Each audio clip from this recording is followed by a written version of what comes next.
One question I've always had is why is there no Actually Big Big Zam? We've got tons of versions of the Oryx 78-2, tons of versions of the various Zakus, Doms, Gelgoogs, you name it, we've got it. Hell, we even have models of the Dendrobium and the Neo Zeon. But no Big Zam, one of the classic, iconic 0079 Gundam designs. Well, good news, we finally actually have a 1/44th scale-ish Big Zam by Bandai. Bad news, it's a figure, not a model. Bad news the second, it's only available through Robot Tamashi's equivalent of P Bandai, the Web Tamashi shop. So this right here is the Robot Spirits or the Robot Tamashi Ver-Anime version of the Big Zam. This costs 50,000 yen retail, which is about €290 or $320 if I'm not mistaken. It's a whole lot of action figure, and the best aspect of it, it pretty much slides right on in with the 1/44th scale high-grade collection. Now let's check it out. So when it comes to the box of the Robot Tamashi Ver-Anime Big Zam right here, well, it's a Big Zam inside of a big box. Around the back we do have a multitude of images showing you what you will get out of box. So it can bend its legs, it seems, stand up real tall. We've got a whole bunch of lights as well as some cool projection style stuff around back. It does have stands in the front of it, so you can use this with action bases or Robot Tamashi figures. We've got some spring loaded legs, pilot figures inside of it, and big old claws it seems. Once you do get the box open, you've got this massive tower of plastic sarcophagi which house the actual Big Zam itself. The legs are in one part, the upper body is in another, and the last section then has the included stand. There's a little bit of assembly involved once you've got it out. You just pop the legs out like so. You need to unfurl all of those talony claws, stand it upright like so. You need to attach 3 verniers in like so, then flip around the crotch. Once you grab the upper body section, which is absolutely huge, there is a little panel underneath for using batteries with this, and I was so happy when this used regular batteries. No button batteries here, just standard AAAs. 3 of them pop in like so for the various lights on it, and it's just so simple. Screw them back in position, throw the upper body onto the legs, and finally there it is, absolutely huge. And when you slap it down beside a high-grade Gundam kit, this is essentially in scale, and I guess that's exactly where I'm gonna start.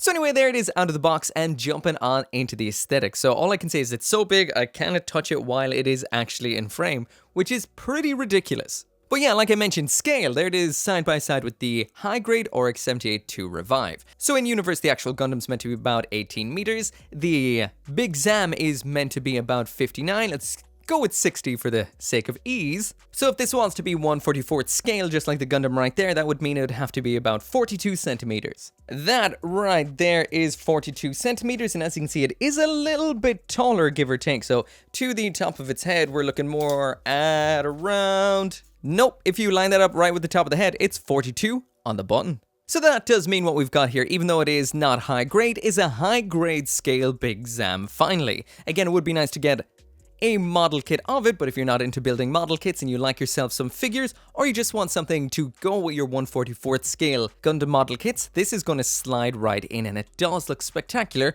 right out of the box. So just in case you're curious about some other scale gunpla, there is the Perfect Grade Unleashed Oryx 78-2, and there is the Master Grade 3.0 version of the Oryx 78-2 as well. As for some other Universal Century big boys, there it is side by side with the Nightingale, that's the high grade version, and the high grade Penelope on the left.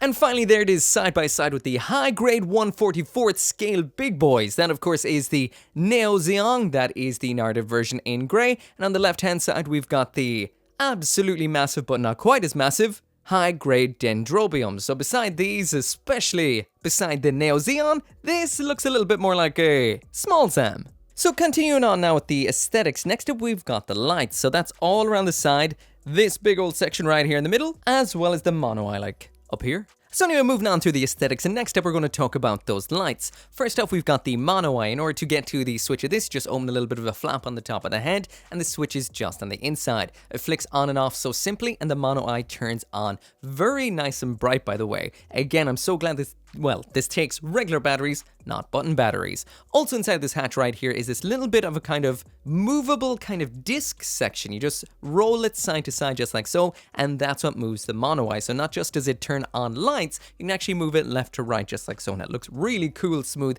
and very Zeon doing this. Pretty cool. And it gets even cooler. So next up we've got this right here, which is the large mega particle gun, which is prominently in the middle of its chest in a nice clear yellow. The switch for turning this on and off is so nicely adapted into the overall design of the Big Zam itself. These little sections, this one over here on the right and the one on the left as well, are actually switches. So you just rotate them ever so slightly till they click like so, and the mega particle cannon in the chest just turns on and off. Again, it's a good, nice, bright LED, and again, no button batteries, especially not for individual units. Nicely designed. Again, simple to turn on and off, amalgamated perfectly into the design. When it comes to the smaller particle cannons all around the edge of the Big Zam, that is the switch on the other side, and it works in the exact same sort of way. Rotate anti-clockwise, they turn off. Rotate anti-clockwise and they turn on. Rotate the other way, they turn off, simple as. And these go all the way around the body of the Big Zam itself. And the reason I decided to show the lights before anything else is because it's spin time, and I'm going to do it with all the lights on. So jumping now into the full 360-degree spin so you can see every little part of it for yourself, and I'm going to pop it under various different lightings as well so you can see how it performs as well as the lights.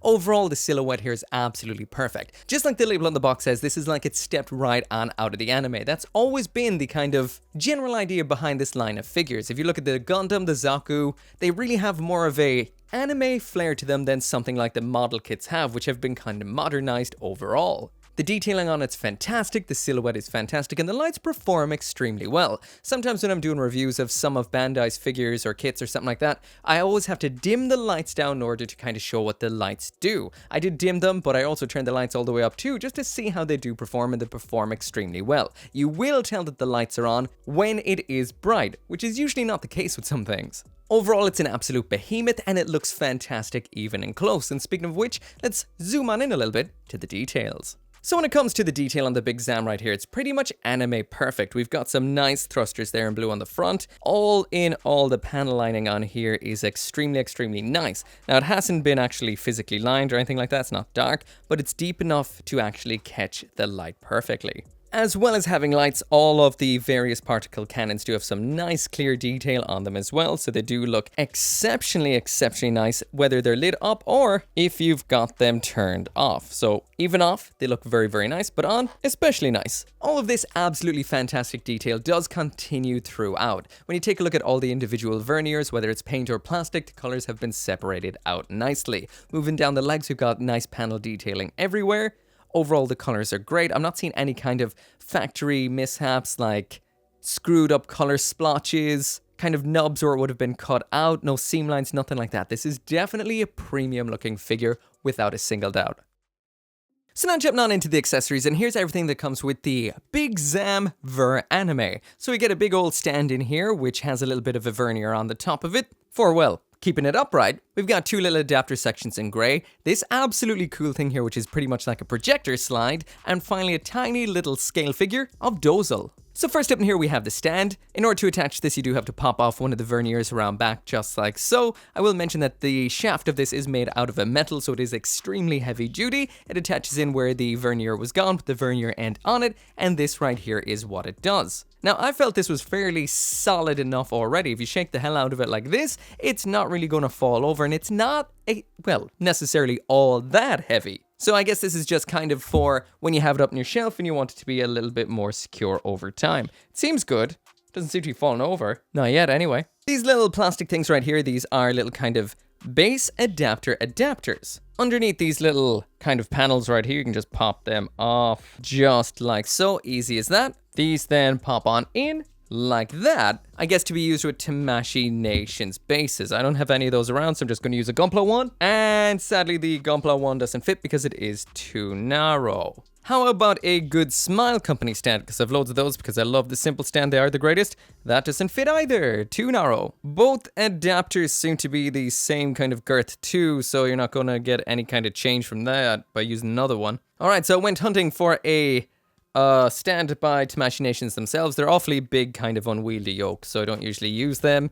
But yeah, if you want to use it with it, well, it kind of looks like your Big Zam's now a bit of a fucking crane. But yeah, the option is there if you want to pose a Gundam or something similar, attacking Big Zam. Really sad though that you can't use a standard or normal, narrower stand from another company, that it's just proprietary Tamashii Nation stuff. Next up in here, we've got the tiny little figure of Dozle. So when it comes to attaching the little figure of Dozle, we've got one tiny little slot on the top of the Big Zam right here, which actually gels in, or should I say kind of camouflages in very well with the various little slots that are recessed into the panel lining here. In order to attach Dozle, you just lash him into that like so. He just attaches on very, very easily. And that right there is what he looks like attached. There's a little bit of a kind of clear plastic base on him. But overall, that's a real fun, tiny little pilot figure. As you can see, he's only about a centimeter or centimeter and a half tall, and just knocking around up there is just really great for giving you a sense of scale of how big the actual Big Zam is. So the last accessory we have in here is this kind of little projector thing. It's kind of like a slide that you can actually stick into the ass projector in the Big Zam. And yes, the Big Zam right here does in fact have an ass projector. So the Big Zam right here does have a multitude of various little opening and closing gimmicks on it, one of which is this panel right here, which you can just kind of grab like this and lift off ever so simply. And inside of that is this, which is, believe it or not, a projector. So when it comes to the projector light in the back, in order to turn this on, it's the exact same switch area that we would have seen for the light in the front. It's just on the left-hand side as opposed to the right-hand side when coming in from the back. When you turn it on, it just pops on just like so, and this is really, really cool. If you put this in front of a white screen, a white background, or a white wall, it will project Dozle's, I don't know how to actually describe this, his aura, that big kind of demonic beast that does appear behind him when Amuro sees him. This projects extremely, extremely well. I'm actually shocked by how nice this is. If you've got the lights down dim or off entirely, the lights on in this, and this in front of a white wall, it's going to project this and project it perfectly. I'm not even projecting it onto an actual white background. This is onto a box, a wooden box made of wood, which isn't particularly white, so you will get more reflection off a white surface. This looks absolutely incredible. Now, the little projector section in here you can actually take out, and you can unscrew this and take it apart to attach in the other piece of film, which does look like this. So it's, I think it's the same demonic aura, just not fully formed. Correct me if I'm completely wrong there, but I'm not actually going to mess around with this. I think it's too cool. I don't want to take it apart because I really love this feature. It looks like this though, if you do want to see what it does look like. You can actually see it on the film. There's also a little bit of a push-pull kind of focus mechanism to this as well. I find that like actually pulling it out just makes it out of focus in general. It's probably for if a wall is further away or if it's going to be bigger far away, but I find it doesn't really perform that well, at least not against this box, maybe against an actual white wall or projector screen, but there is that feature too. I find pushed in though, gives you the nicest, sharpest image. So finally now jumping into the articulation on the Big Zam, and I will mention there is quite a lot going on, especially in the legs. We've got movement out to the outside, so it can pull off the splits, but it can fairly spread those legs out the way. We've got rotation at the upper legs here, just at the upper thigh. The legs can kick back and forward quite a bit, and most of the joints on here are ratcheted to some degree, so as you can see they are a little bit on the jumpy, clicky side.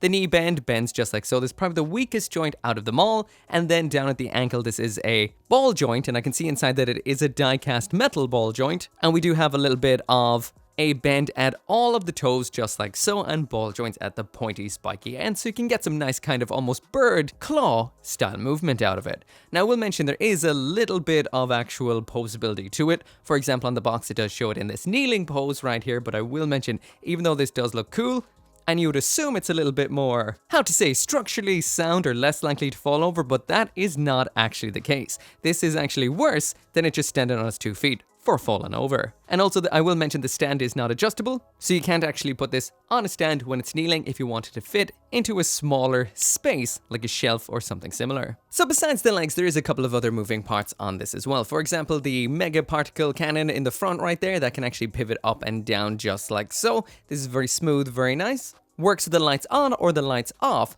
We also have a bit of a door around back which opens just like so. We do have a little bit of a staircase moving down towards a hatch inside of this, maybe even an airlock. And if you open up the very top of the actual Big Zam where the 2 switches for the lights are, we do have 3 pilot figures inside there too. So a fully detailed cockpit in there. So that is very, very nice attention to detail. So anyway, that right there is it for the review, and should you get this or should you not? Well, I guess that really does come down to your own perspective. For me, I can only give my own kind of personal take on this sort of situation. For me, I want a 1/44th scale sized Big Zam to fit in with my 1/44th scale collection. That does of course include gunpla as well as robot damashi, Ver anime figures, which aren't technically 1/44 scale but kind of fall in the same range.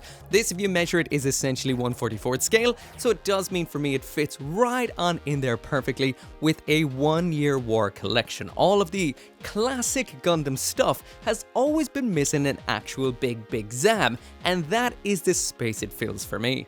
That is exactly why I say, is it worth it or not, is down to yourself. It was 50,000 yen retail, which is actually really damn good considering all of its features and just how nice it is. If it is marked up now through resellers, that will definitely throw a bit of a spanner in those works. If you're only into model kits, well, the answer is simple. Hold out and hope Bandai will make a 1/44 scale model kit sometime in the future. But if you're just like me and you need that 0079 Mobile Armor in your 0079 collection, then this is definitely a must-have. I got mine from Bai, link in the description. As always, thank you so much for watching. Make sure to come back for more Gundam videos, and I'll see you next time. It wouldn't be the end of the video without special thanks to each and every single one of you guys for watching my videos, and special thanks to the channel members and the members over on Patreon, including Caleb, Engelhardt, Joe, RG59061, Scotty Thomas, Simon, and Van Fawn. Hey, Big Zam!